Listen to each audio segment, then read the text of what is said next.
Magandang gabi po para sa bawat isa. Kamusta po tayo? Ngayon po, para sa ating panimula, inaanyahan ko po na tumayo ang bawat isa. At hayaan niyo pong basahin ko ang nilalaman ng Aklat ng Awit, chapter 1, verse 1 hanggang 6. Mapalad ang tao hindi nakikinig sa payo ng masama at hindi sumusunod sa masama nilang halimbawa. Hindi siya nakikisama sa mga kumukutya at hindi nakikisangkot sa gawaing masama. Sa halip, kasiyahan niyang sumunod sa kautusan ni Yahweh. Binubulay-bulay niya ito sa araw at gabi. Katulad niya'y punong kahoy sa tabi ng isang batisan. Laging sariwa ang dahon at namumunga sa takdang panahon. Anuman ang kanyang gawin, siya'y nagtatagumpay. Hindi gayon ang sinumang gumagawa ng masama. Ito ay tulad ng isang ipa, hangin ang siyang nagtatangay. Sa araw ng paghuhukom, parusa niya'y nakalaan.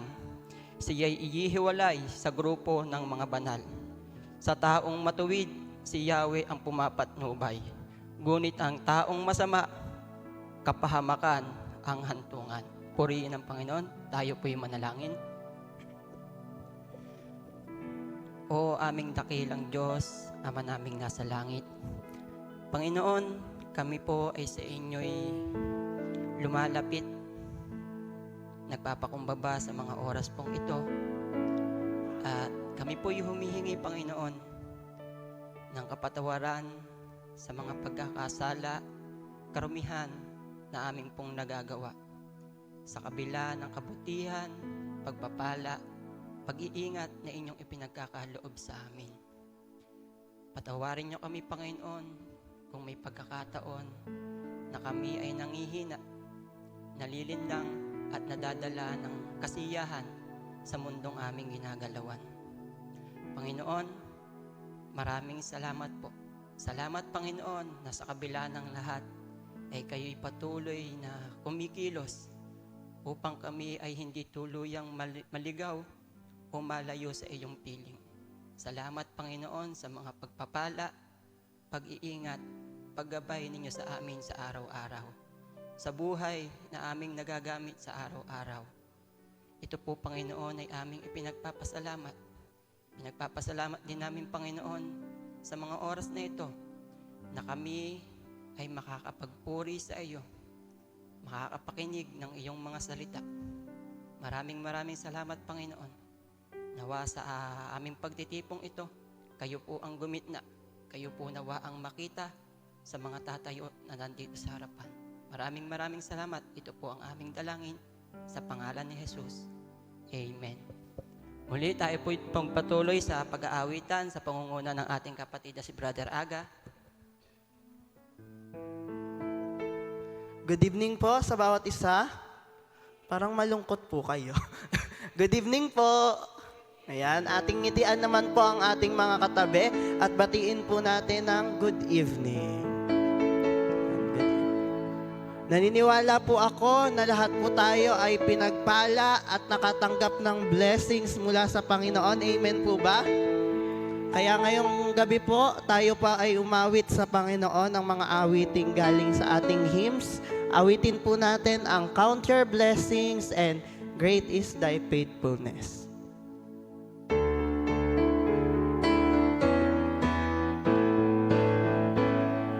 When upon life's billows your tempest toss, when you are discouraged thinking all is lost, count your many blessings single one by one, and it will surprise you what the Lord hath done. Count your blessings, name them one by one. Count your blessings, see what God hath done. Count your blessings, name them one by one. Count your many blessings, see what God hath done. Are you ever burdened? Are you ever burdened with a load? the cross seems heavy, you are called to bear.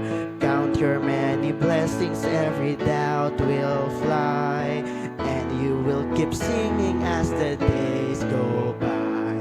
Count your blessings, name them one by one. Count your blessings, see what God had done. Count your blessings, name them one by one. Count your many blessings, see what God had done. When you look at others with their lands and goats, think that Christ has promised singing boat. Count your many blessings and ever by your reward in heaven or your home on high. Count your blessings, name them one by one. Your blessings, see what God hath done. Count your blessings, name them one by one. Count your many blessings, see what God hath done. Last stanza po. So amid the conflict, whether great or small, do not be disheartened, God is over all. Count your many blessings, angels will attend, help and comfort give you to your journey's end. Count your blessings, name them one by one. Count your blessings, see what God had done.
Panginoon, maraming salamat po sa madaming blessing na patuloy niyong pinagkakaloob sa bawat isa, Panginoon. Sa pagiging faithful, Panginoon, sa amin, Panginoon.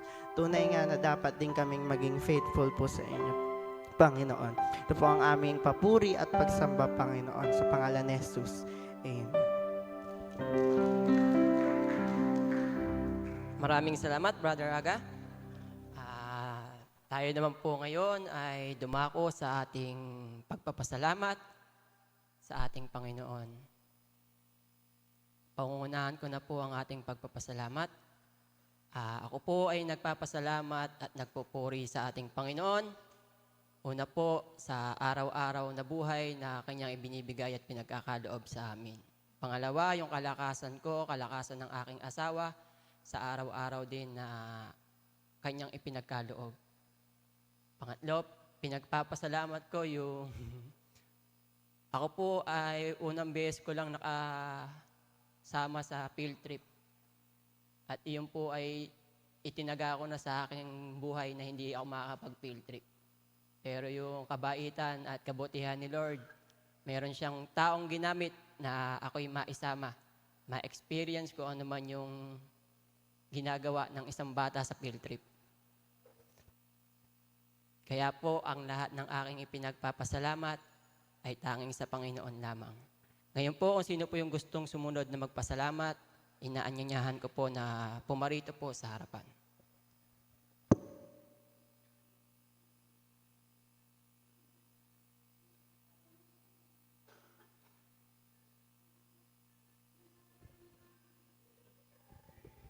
Good evening po sa lahat. Purihin po ang Panginoon dahil pumarito na naman ulit tayo sa ating prayer meeting. Gusto ko lang din pong magpasalamat at purihin ang ating Panginoon dahil sa yung unexpected na transition sa buhay ko na ginawa niya. Na noon, ayoko naman nang expose ako sa media. Actually, ayoko yung makikita ako sa camera. But napunta ako sa kapalaran o trabaho ko ngayon na kailangan kong mag-expose. Hindi lang sa Facebook, pati sa TikTok, pati na rin sa karamihan. So, isa na rin sa akin na siguro magandang transition or transformation na binigay sa akin ni Lord para ma-expose din ako to publicly. Hindi na kailangan magtago. So, hindi lang din naman yung faith ko ang nasubukan, but how to expose myself to anyone confidently. Yun. And isa po yun sa blessings na pinagpapasalamatan ko na hindi ko lubos maisip, paano ko ba naabot ito? Hindi ko rin lubos maisip kung paano ko nakarating sa ganitong situation. And then also for the guidance provision also that He always provided me, na hindi ko rin minsan alam kung saan ko nakukuha, paano ko na ipag-budget yung natirang income ko. Paano ko siya na ipagkasya. And also, thankful din ako sa mga taong binigay niya sa akin and ginawa niyang, anong tawag nito? Tinulungan niya akong gamitin ng taong yun para mas kumilala pa ako kay Lord. Salamat sa BAC family and purihin po ang Panginoon.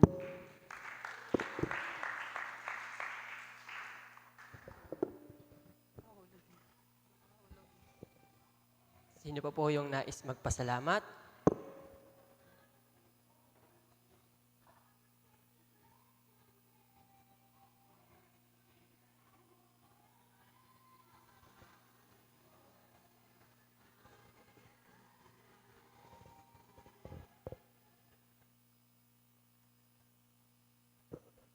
Magandang gabi po sa ating lahat. Ako po nagpupuri at nagpapasalamat sa Panginoon sa lahat ng grace na ibibigay niya sa akin at sa pamilya ko. Pag-muni-muni ko na nung araw pa pala, kasama ko na pala ang Lord. Ako lang pala ang nang-iwan sa Kanya. Siyempre bata ka pa, wala kang naiisip. Medyo bata pa ako nag-asawa, bata akong nasabak sa hirap, sa mga problema. Kumbaga, wala ako kay Lord noon. Talagang malayo ako sa Kanya. Pero mula pala noon hanggang ngayon, kasama ko siya. Pero ngayon, nasa Kanya na ako. Ngayon ko napag-isip-isip na kung ako hindi niya ginagabayan, noon na ako'y bata pa, siguro ano ba, napariwara. Kasi siyempre pag bata ka, maaga ka nag-asawa, maraming tukso na dumadating sa'yo. Mas hanggang sa naghiwalay kami, no? Kumbaga, may manliligaw sa'yo na ako may kawihiwalay sa asawa, ligawan ka. Naisip ko noon na mag-asawa na lang ako na iba. Pero si Lord talaga napakahusay. Parang ipinaisip ni Lord sa akin, kung mag-aasawa ka uli, may mga anak ka, 3. Paano kung yung pangasawa mo yung marip yung anak mo, o mapabayaan, mapariwara. Kumbaga, parang pinaisip niya sa akin, kaya kahit na yung asawa ko ngayon napakabait, hindi ko pa rin maiwan kasi, kumbaga, saan niya ako nadapa, doon ako babangon. At ginagabayan naman ako ni Lord na sa ganitong paraan, na kahit na siya wala sa kanya, hindi pa rin niya pinababayaan ng asawa ko. Ganun pa rin, pinagdarasal ko pa rin siya. At hanggang ngayon, nanatili akong umaasa na sa tamang panahon, makababalik siya dito. Dati kasi naisasama ko na siya dito. Kumbaga, mas pinipili niya yung kasalanan, kaya nahiwalay siya. Ako naman, mas pinili ko ang Panginoon kaysa sa ibang bagay. Kaya kami, sa ganung paraan lang kami magkahiwalay, pero magkasama naman kami sa pamumuhay. Pero iba kasi yung kasama kayo kay Lord. Kasi kumbaga nag-usap kayo, makapagbabanding kayo, makapag-share kayo ng tungkol sa Panginoon. Pero pagka ako lang, at tapos siya hindi, siyempre malungkot. Pero masaya pa rin ako kahit na wala sa Panginoon, basta ako nasa Panginoon. Sa Diyos po ang papuri.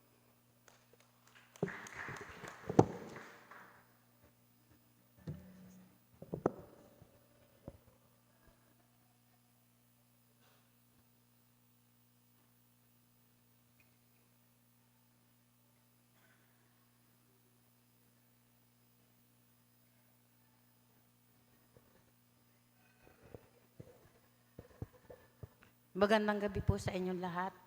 Ako din nais ko rin po magpasalamat sa Panginoon sa gabing ito na kung saan po ay naka-attend din ako ng prayer meeting. Kahapon po kasi ay ganitong oras, sumumpong po yung, hindi ko alam ba ito kung rayuma ito. Yung tuhod ko hanggang sakong, hanggang kabiyak. Hindi po talaga ako makabangon. Pag ginagalaw nila ako, sumisigaw talaga ako sa sakit. Pero salamat sa Panginoon dahil pagsigaw ko, Lord, tulungan mo ako. Kasi mahirap pala yung ganun sitwasyon. Maski pag-ihi, hindi mo kayang buhatin yung sarili mo. Tatawagin ko po siya para ako ibangon. At napakabuti po talaga ng Panginoon kasi ang nasa isip ko, may 2 po kaming bata. May special child akong isa.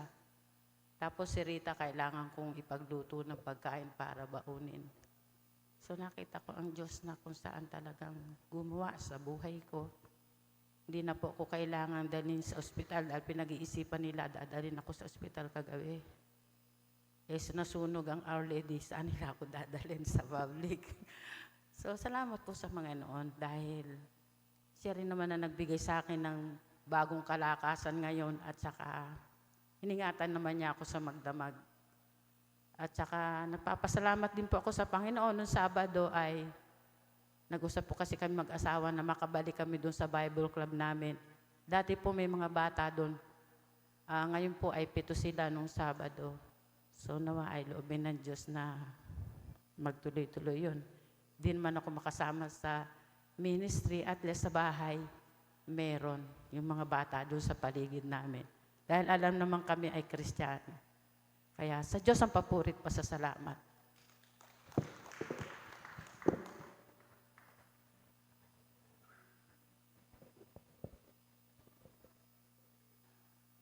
Sana po ay meron pang nais magpasalamat.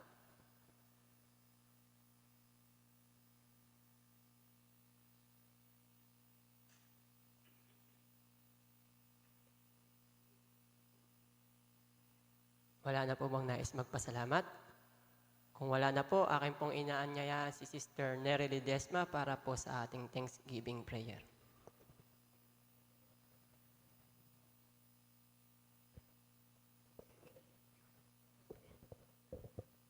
Magandang gabi po sa ating lahat. Ako din po yung magpapasalamat bago tayo mag-prayer. Nagpapasalamat po ako sa Panginoon. Gawa nung Sunday, nakasama po ako sa Bakalan.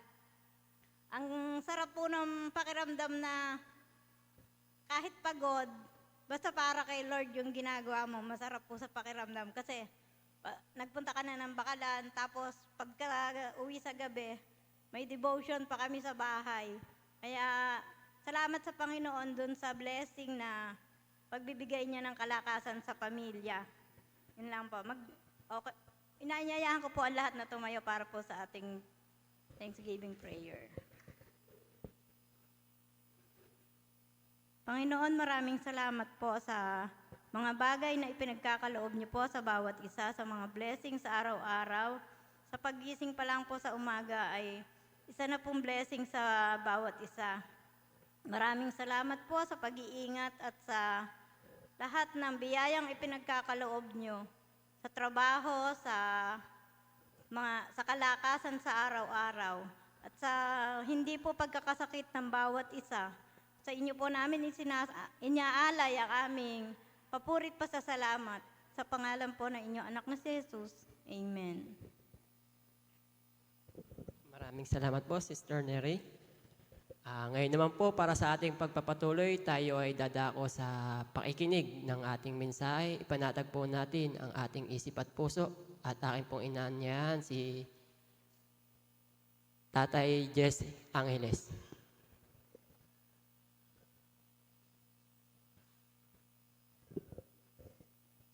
Salamat po.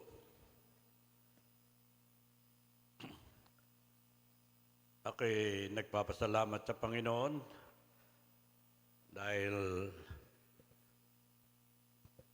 nasan ba yung tinuruan ko dyan?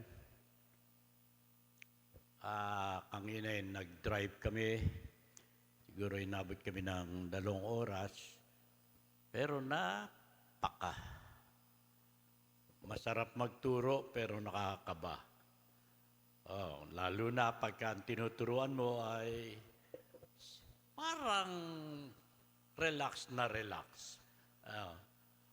Kaya ako'y natutuwa rin dahil gusto ko rin matuto siya, si Gianna. Dahil sabi niya, bakit ba stick-sip ang pinag-aralan mo? Napakahirap ituro ito. Lagi kaming namamatayan, lalo na sa pagtapak-tapak sa clutch, paulit-ulit. Sige, ulit. Kaya, okay naman. Mula rito sa Santa Barbara, hanggang Pulilan, hanggang Balikan, punta ng Mount Zion, punta balik. Okay naman. Siya na lang mag-isa. Salamat ka, Lord, dahil iningatan niya kami. Talagang nagpe-pray ako dahil yung pag-cross sa highway, pag hindi ka sabi ko, bago mo iabante, magkabila tingin, ha? Baka may truck na malaki. Naku, hindi magmiminor yan. Kaya iniintay namin yung very clear para makadaan. Yun lang ang nakakaba.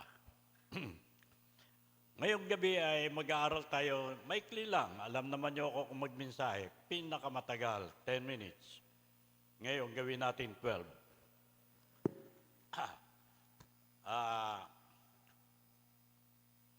Ito kung yung mga kalalakihan ay sumama ron sa district, ano ba yung district conference? Binanggit na itong mensahe na ito at si Pastor Di Mayo pa ang bumanggit dito. Pero baguhin natin, iba naman yun, pero yun din ang text. Pero bago yun, ay meron akong nabasa na gusto kong i-share sa inyo. Mayroong mag-asawa na ito ay nakatira sa England. Na sila ay magkaanak, pumirmi sila sa Amerika. Pagka may happening sa England, nagbabalak yung mag-asawa na bumalik doon. Dahil alam nyo sa England, meron silang mga kultura na kapag may mga okasyon ba, sa okasyon na yun, halos lahat ng tao nagpa-participate. At yun yung tinatawag nila na the last night of the prom. Ito yung parang concert ito na pinapanood ng napakaraming tao. Pagkatapos ay nagwawagayway sila ng maliit na flag ng British at doon nagkakatuwaan, napakaingay at napakasaya. Enjoy na enjoy sila ro sa programa na yon. Dahil ito concert, medyo mahaba, maraming palabas, marami kang makikita, natutuwa sila na ito'y naging tradisyon nila. Alam niyo, yung itong mag-asawa, meron 2 lalaki na anak. Sabi niya, mga anak, pagpunta natin uli sa England, sumama kayo. Di andoon nga, sa madaling salita, nanonood na naman sila roon. Na naghihiyawan at palakpakan na ang mga tao at naiwawagayway yung maliit na bandila, yung 2 bata tahimik. Ano ba ito? Nakakahiya. Bakit ganun? Nagkakagulo, nagkakaingay. Kasi hindi sanay sila sa ganun. Iba yung nakagesnan nitong 2 bata. Very solemn at very serious sila sa ganung mga palabas. Pero doon sa nakita niya, napakaingay. At siyempre, yun ang kanilang tradisyon, yun ang kanilang kultura. Hindi maunawaan ng bata. Pero ang sinabi nila sa kanyang magulang, bakit ganun sila? Nagkakantahan, naghihiyawan. Bakit ganon? Ito'y isang paglalarawan lang sa atin bilang tayo mananampalataya. Kaya pag-aaralan natin kung ano ang tinatawag na holiness o kabanalan. Kung meron kayong Bible, pwede ninyong buksan sa 1 Peter 1:13 to 16.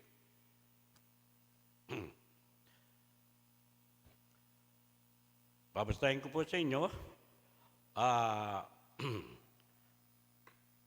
Kaya nga, ihanda ninyo ang inyong mga isipan, magpakatatag kayo at lubos na umasa sa pagpapalang tatamuin ninyo kapag nahayag na si Jesucristo.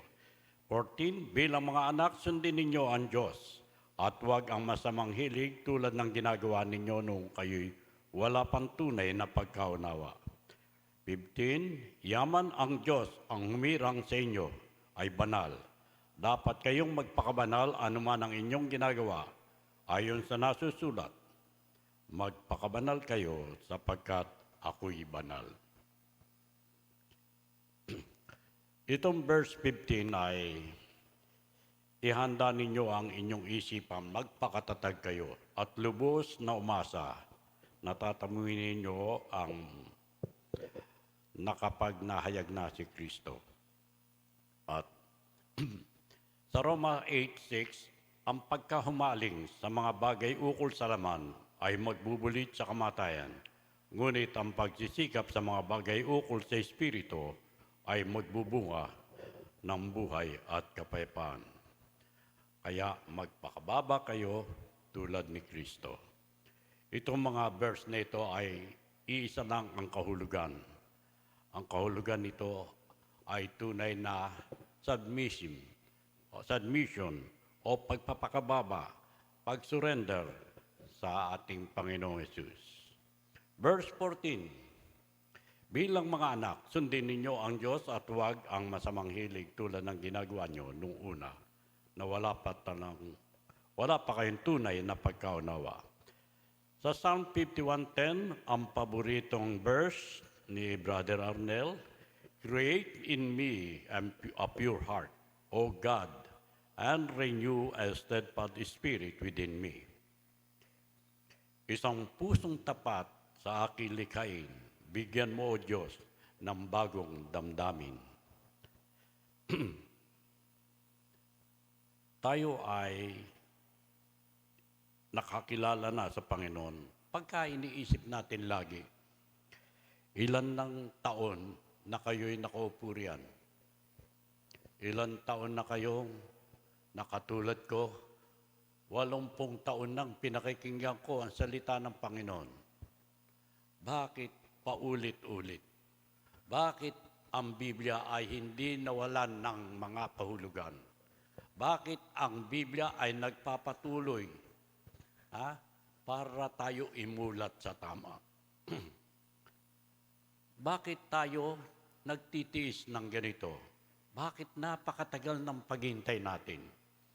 Noong araw sinabi ni Lolo, darating na si Jesus, darating na. Namatay si Lolo, si Tatay naman. Sabi ni Tatay, malapit nang dumating si Kristo.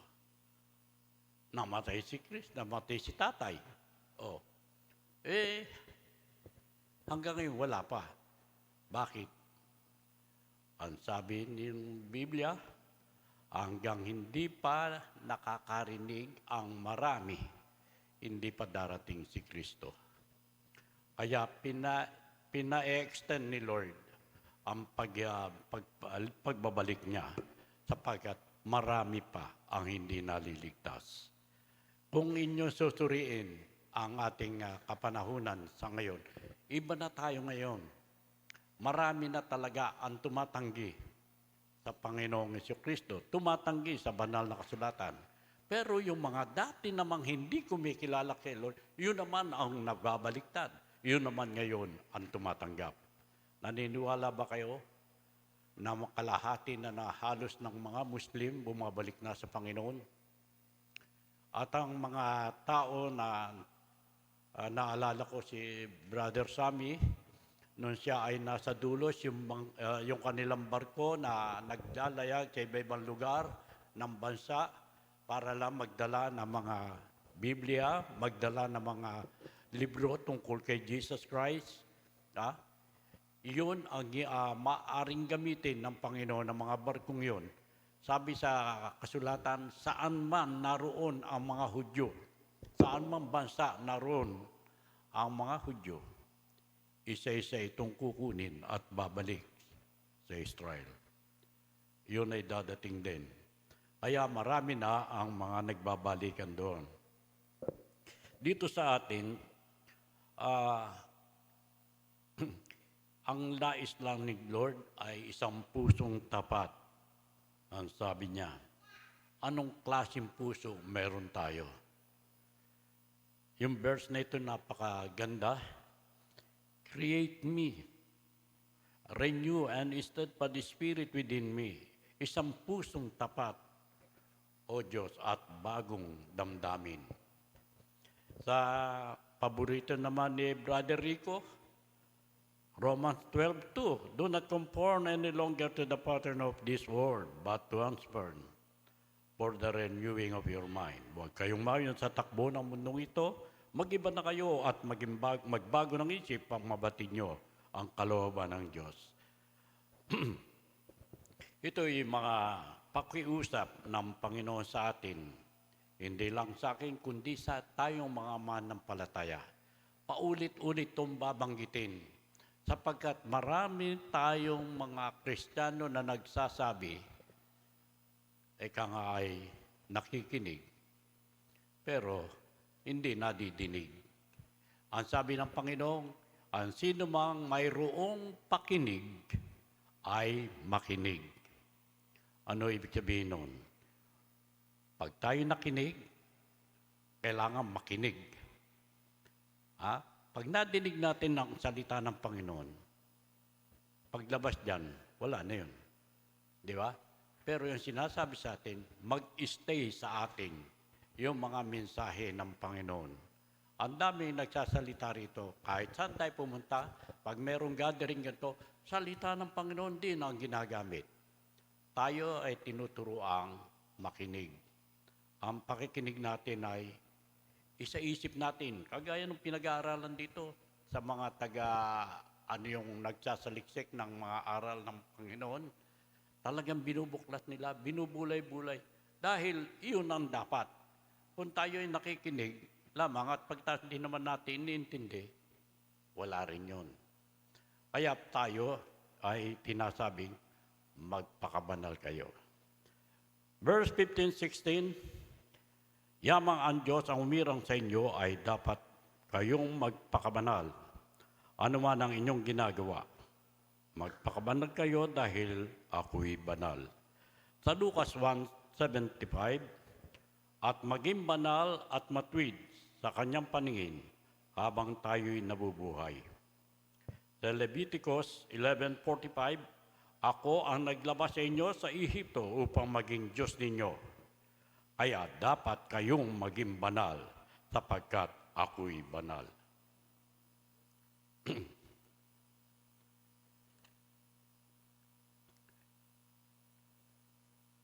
Our holy God expects us to imitate Him by following high moral and standard, by being both merciful and just.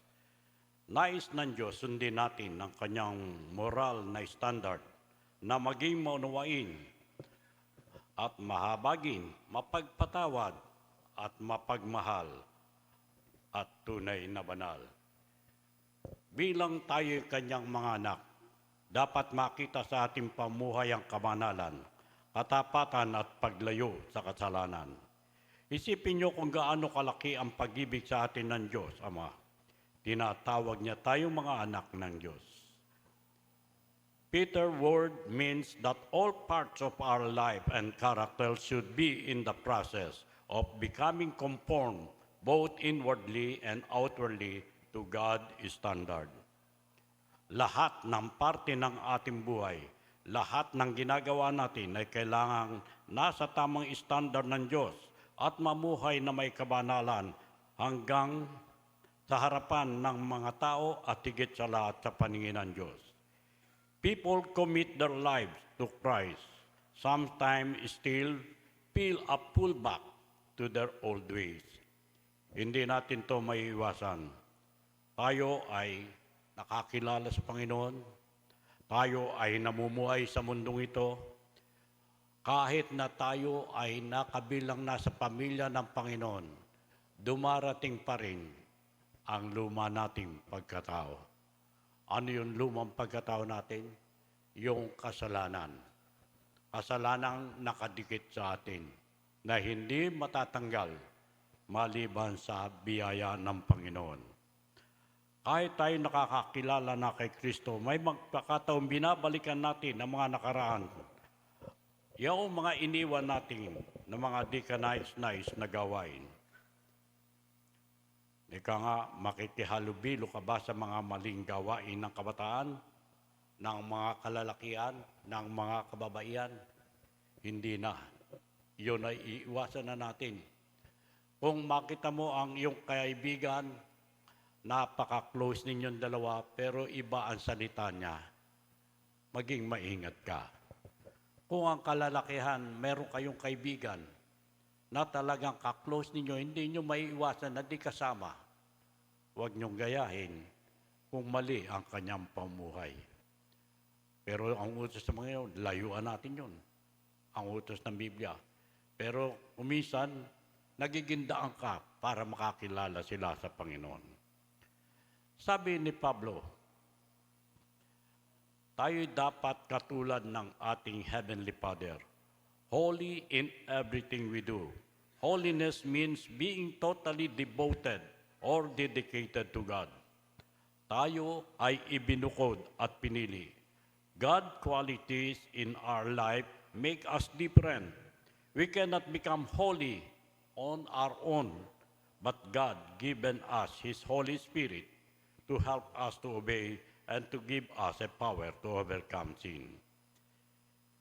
Hindi tayo makagagawa ng sa sarili lamang natin. Kahit itry mo sa iyong sarili, magagawa kong magbago. Magagawa ko lahat ito. Merong mga nagsasabi, ngayon taon nito, papayat na ako. Ngayon taon nito, hindi na ako gagawa ng ganon. Lahat na ngayon ay masasabi mo sa iyong sarili, pero mahirap gawin. Talagang mahirap. Pero kung hihingi ka ng tulong kay Lord, si Lord ang gagawa ng paraan para madisiplina mo ang iyong sarili. Binibigay sa atin ng ganito, maging banal tayo. Hindi sa mga gawain, hindi sa mga gawain ng iglesia tayo dapat maging banal. Ang pagkabanal natin, ayon sa nasusulat dito, ay yung tayo sa sarili natin, yung ating ugali, yung ating karakter, yung ating mga pinagagawa, doon tayo dapat maging banal. Hindi sa mga activities ng church, ang lahat na ito ginagawa ko hanggang hating gabi. No, ministry yan. Ang hinahanap ni Lord, yung puso mo. Nabago ba ang puso mo? O nakilala mo na si Kristo dahil nandito sa isip mo? Tinanggap ko na yan. Pag kami nagpapamigay ng Bible, o sino may gustong tanggapin si Lord Jesus Christ bilang Panginoon at tagapagligtas? Lahat, taas ang kamay. Naiintindihan nila. Pero hindi natin alam kung tunay yun. Ganun din sa church. Marami sa church. Eka nga, nakikisabay lang. Pero ito ang utos sa atin ng Panginoon. Baguhin natin ang ating perception. Baguhin natin ang ating pananaw na tayo'y mamuhay na may kabanalan. Pagmamahal natin sa ating pamilya, pamamahal natin sa ating kapatid, pagtulong, pagdamay, at maging mapakumbaba. Yun ang gagawin natin. Andun ang kabanalan. Hindi tayo pwedeng maging banal dahil sa mga ministry. Magiging banal tayo kung minamahal natin ang ating pamilya. Sabi sa 1 John 3:3, kaya't ang sino mang may pag-asa sa Kanya ay magpakalinis tulad ni Kristong siya'y malinis. Make every effort to live in peace with all men and to be holy. Without holiness, no other will see the Lord. Ang sabi rito, magpakabanal kayo at sikapin ninyong makasundo ang inyong kapwa. Hindi ninyo makikita ang Panginoon kung hindi kayo mamumuhay ng ganito. Ito ang sabi natin, ito ang pag-aaral natin. Hindi ba pagka gusto mong makita ang Panginoon, andun siya sa bilangguan, nandun siya sa ospital, nandun siya namamalimos. Nandun siya sa mga lugar na kailangan mo ang pagmamahal. Yung pagmamahal niya ay kailangan ka. Kaya yun, kung sabi nga, ako'y nauhaw, ako'y inyong pinainom. Ako'y nabilanggo, ako'y inyong dinalaw. Ako ay nagutom, nawalan ako ng damit, binigyan ninyo ko, tinulungan. Yun ang holiness. Sa inyong pamilya, paano nyo gagamitin ang pagiging banal? Kayo nakakalam at ang Panginoon. Kaya purihin ang Panginoon sa gabi ito. Salamat po.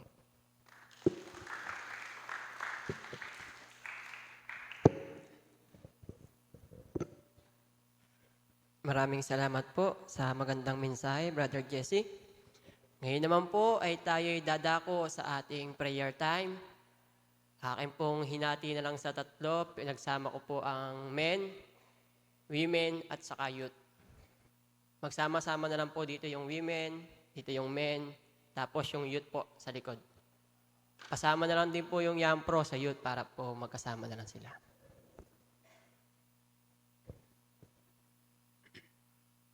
At para naman po sa ating mga nanonood sa ating FB Live, ang ipagpe-pray po natin ay ang ating sarili at ang ating pamilya. Ano man ang inyong hinaharap, ano man ang inyong mabigat na dinadala sa mga oras na ito po'y inyong isuko at ipagkatiwala sa ating Panginoon. Maraming salamat po.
Para naman po sa mga nakatapos, mag-partner-partner na lang po tayo para sa ating prayer request.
Para po sa mga nakatapos na, maaari na po tayong bumalik sa ating mga inuupuan.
Okay na po ba ang lahat?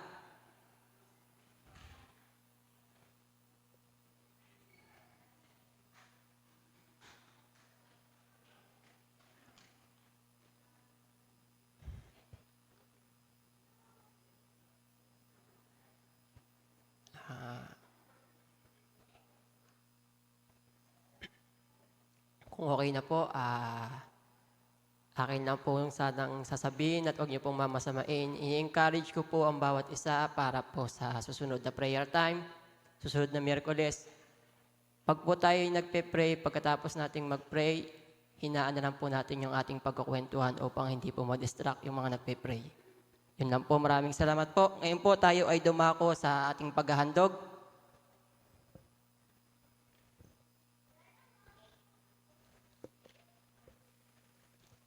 Paipasa na lang po yung ating boxes, yung ating bag.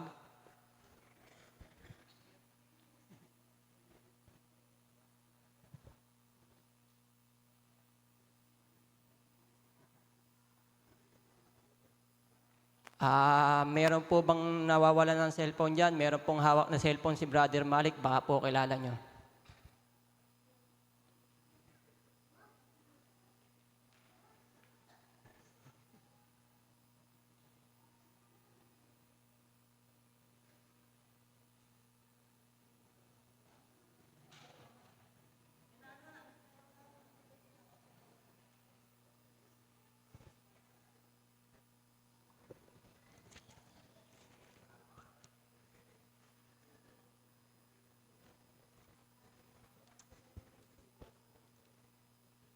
Announcement po para sa February 4.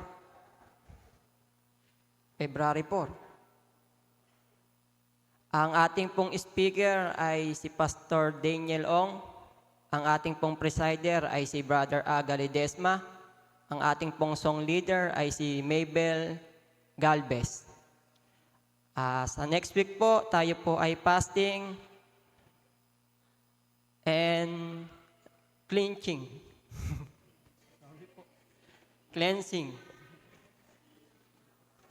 Ang ating pong offering ay 801 at ang attendance po natin ay 55. Purihin po ang Panginoon. Tayo po ngayon ay tumayo. Ipanalangin po natin ang ating meron daw pong announcement. Maupo po muna ulit kayo. Pasyensya na po. So, good evening po sa bawat isa. So, ang atin pong 35th anniversary is fast approaching. At dahil po tayo ay nasa 35 years na, we would like to promote po itong gagawin natin ngayon. So, we uploaded po. So, kung mapapansin nyo, pag nagbukas po kayo ng Facebook mamaya, karamihan po sa ating, pag may napansin na po kayo dyan, ayan, katulad nung profile ng ating church, nagkaroon na siya ng bagong frame. So we encourage po na makibahagi po tayo dito sa ganitong pagkakataon dahil minsan lang po ito na tumungtong tayo sa 35 years. 36 na kasi tayo next year. So dito po, nakapost na po yung link sa ating FB page. So, click nyo lang po yung link, follow the step, para po makapag-create kayo ng inyong sariling profile na may background na po nung ating 35th anniversary. Yung ganyan pong itsura. Yan, okay. So, kung maghirapan po kayo, i-chat nyo lang po ako or si Jasha. I-send nyo po yung gusto nyong picture. Kami na po ang mag-e-edit para sa inyo. Lalo na po doon sa ating mga senior citizen. So, pwede nyo po kaming abalahin. Binibigyan po namin kayo ng karapatang abalahin kami ni Jasha from this time. Makapag-send kayo ng picture kung mahihirapan po kayo. Pero kung kaya nyo naman po na masunod yung step na pinost namin doon sa ating FB page, mas okay din po. So, yun lang po. Let's celebrate together sa paparating po nating 35th anniversary. Maraming salamat, Sister Roan. Ako mamaya chat kita. Tayo po yung tumayo at tayo'y manalangin. Let's pray. Dakila naming Diyos, Ama naming nasa langit, Panginoon, kami sa inyo'y muling lumalapit, nagpapasalamat sa mga naghandog. Sa handog na ito, Panginoon, aming ipinagpapasalamat. Nawa, Panginoon, iyong patuloy na basbasan, pagkalooban ang mga naghandog at hindi naghandog. Maraming salamat, Panginoon. Nawa ang handog na ito ay magamit sa ikalalago ng iyong ministeryo dito sa lupa. Ito po, Panginoon, ang aming dalangin sa pangalan ni Jesus. Amen. Makakaupo na po tayo para po sa ating closing benediction. Akin po inaanya niya si Pastor Ayan Fuentes. Karagdagang announcement po, dahil tayo ay mayroong medical mission, ini-encourage po namin ang church na maglista, pre-reg kay Sister Roan para tayo po ay makasama doon sa ating medical mission. Sa may mga nararamdaman lang po, sa mga wala namang nararamdaman sa katawan, okay lang po na kahit hindi na. Tayong lahat po ay tumayo para sa ating closing prayer. Panginoon, patuloy po ang aming pagpapasalamat sa inyo dahil sa pamamagitan ng inyong mga salita, ang aming Panginoong Hesukristo, hindi lamang nabago ang aming pag-uugali, hindi lamang nabago ang aming sitwasyon, kundi nabago ang aming buhay, ang aming katayuan mula sa pagiging makasalanan, we are condemned, but through your word, through our Lord Jesus Christ, nabigyan po kami ng pagkakataon na makasama kayo pagdating ng panahon. Patuloy po namin hinihiling, Panginoon, ang inyo pong patuloy din na pagkilos sa aming buhay. Maraming mga kailangang baguhin sa amin. We are not perfect at alam po namin na kayo lamang ang makakaalis sa lahat ng aming mga hindi magaganda sa aming mga buhay ngayon. Patuloy namin hinihiling, Panginoon, ang inyo pong pagpapala sa lahat po ng pamilya ng Baliwag Alliance Church. Patuloy din po namin hinihiling ang inyo pong pag-iingat sa amin, pagpapagaling sa lahat po ng aming mga karamdaman. Maraming salamat, Panginoon, sa pagkain na aming pagsasaluhan ngayon. Kayo po din ang magpala sa mga taong naghanda nito at ma-enjoy po namin yung natitirang oras sa gabing ito bago po kami magpahinga. Ingatan niyo po ang bawat isa sa amin pong pag-uwi. Ito po ang aming pasasalamat sa pangalan ng aming Panginoong Jesus. Amen at amen. Magandang gabi po sa bawat isa. Pagkili ko pa lang ang microphone na parang si Pastor Federico nandito na. Isang magandang gabi. Buti naririnig yung ganito no, sa kanya. Hello, hello, hello, hello, hello.